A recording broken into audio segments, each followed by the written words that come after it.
ইতিমধ্যে দেশের বিভিন্ন স্থানে শীতের প্রকোপ শুরু হয়েছে। 24 জানুয়ারি শুক্রবার তাপমাত্রা আরও কমেছে।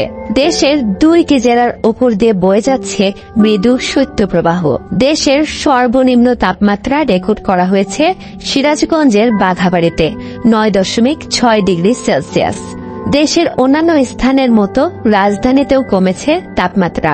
আজ নগরীর সর্বনিম্ন তাপমাত্রা রেকর্ড করা হয়েছে 13.4 ডিগ্রি সেলসিয়াস।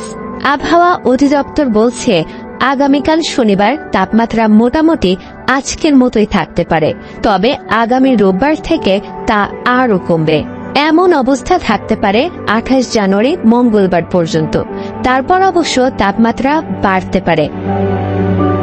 আজ দেশের যে 2 জেলায় মৃদু শৈত্যপ্রবাহ বইছে সেগুলো হল সিরাজগঞ্জ ও পঞ্চগড়। আজ পঞ্চগড়ের তেঁতুলিয়ায় সর্বনিম্ন তাপমাত্রা 10 ডিগ্রি সেলসিয়াস। তবে এ দফায় আর কোনো শৈত্যপ্রবাহ হবার সম্ভাবনা কম বলে জানান আবহাওয়াবিদ শাহনাজ সুলতানা। তিনি বলেন, চলতি মাসে একবারই মাঝারি ধরনের শৈত্যপ্রবাহ বয়ে গেছে।